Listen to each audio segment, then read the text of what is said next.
کہے کہ ہمارا رب اللہ ہے، پھر اس پر جم جائیں۔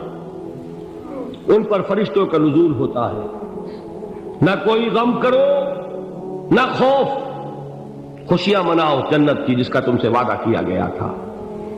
اللہ کی ربوبیت پر اطمینان جب انسان کو ہو جاتا، میرا رب اللہ ہے، ربی اللہ، انسان کے لیے نہ کوئی کھٹکا، نہ کوئی خطرہ، نہ کوئی خوف، نہ کوئی حزن۔ جو کچھ ہو رہا ہے کس کے اذن سے ہو رہا ہے؟ اللہ کے اذن سے۔ اللہ کے اذن کے بغیر پتا تک نہیں ہلتا۔ یہ کوئی اندھا بہرا مادہ نہیں ہے جس سے مجھے کوئی خوف ہو۔ اندھا بھینسا چلا رہا ہو اس سے تو ڈرنے کا ہر انسان کو ڈرنا چاہیے، نہ معلوم کس کو ٹکر مار دے، لیکن نہیں، اس کائنات کو چلانے والا ایک سمیع و بصیر خدا ہے۔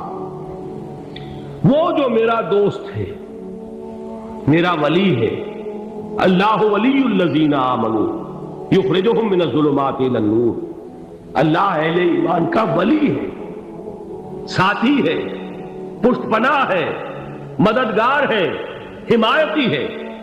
بتائیے جسے یقین ہو جائے کہ اللہ میرا مددگار، اللہ میرا محافظ، اللہ میرا پشت پناہ، اللہ میرا حمایتی، اس کے لیے کوئی خوف ہوگا؟ اس سے کوئی ڈر ہوگا؟ میں مثال دیا کرتا ہوں ایک بہت سادہ، پنجاب کے دیہات کی۔ کوئی بڑا چودھری ہے اور کوئی غریب کسان ہے۔ اس غریب کسان کے جانوروں کو ہر وقت اندیشہ ہوگا چوری کا، کوئی میری بھینس کھول کر نہ لے جائے، کوئی میرا بیل کھول کر نہ لے جائے۔ لیکن جس کے بارے میں یہ سب کو معلوم ہو کہ وہ جو بڑا چودھری ہے وہ اس کا دوست ہے، اس کی بچیا کو کوئی خوف ہوگا؟ اس کی بھینس پر کوئی ہاتھ ڈالے گا؟ اسے کوئی اندیشہ ہوگا؟ نہیں۔ کیوں؟ کہ وہ بڑا چودھری، بڑا اس کا یہاں کا سردار، جاگیردار، سب کو معلوم ہے وہ میرا دوست ہے، کوئی میرے خلاف اقدام نہیں کر سکتا۔ اس دنیا میں یہ چھوٹی سی بات اگر آپ کے دلی اطمینان اور سکون کا باعث بن سکتی ہے تو ذرا تصور کیجئے۔ میں لفظ تصور استعمال کروں گا صرف اس لیے کہ اس کا ہم جس کو کہتے ہیں ادراک اور شعور کر نہیں سکتے، اگر کے ساتھ کر سکتے۔ اگر یقین ہو کہ اللہ میرا مددگار اور یقین ہو کہ اللہ ہر آن میرے ساتھ ہے، پھر کوئی خوف؟ کس کا خوف؟ کوئی شے اللہ سے بالاتر ہے؟ کوئی قوت اس سے زیادہ طاقتور ہے؟ کوئی اس کے ارادے کو بدلنے والا ہے؟ کوئی اس کی مشیت کے آڑے آنے والا ہے؟ یہی بات ہے جو حضور نے فرمائی۔ یہ ایمان کا حاصل ہے لب لباب،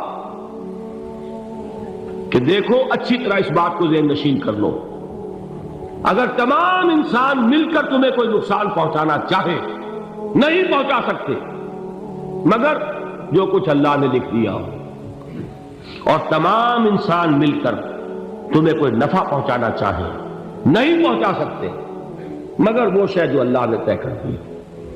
آپ پھر میں کہوں گا ذرا طاری کیجئے، اسے فرض کیجئے، اسے سوچئے۔ اگر اس حدیث پر ہمارا دل ٹھکا ہوا ہو تو کسی سے ڈر ہوگا؟ یہ مجھے نقصان نہ پہنچا دے، یہ میری رپورٹ خراب نہ کر دے، یہ میری انکریمنٹ نہ رکوا دے، یہ میرا یہ نہ بگاڑ دے، یہ میرے یہ نقصان نہ پہنچا دے۔ اس کا ڈر، اس کا ڈر، اس کا خوف، اس کی خوشامد، اس کے لیے جا کر طرح طرح سے اپنی عزت نفس کو ذلیل کروانا اس کے سامنے، یہ سب کچھ کیوں کرتا ہے انسان؟ جب سمجھتا ہے کہ اس کے ہاتھ میں میرا کوئی نفع ہے، اس کے ہاتھ میں میرے لیے کوئی ضرر ہے، یہ مجھے کوئی غضب پہنچا سکتا ہے، یہ مجھے کوئی نقصان پہنچا سکتا ہے،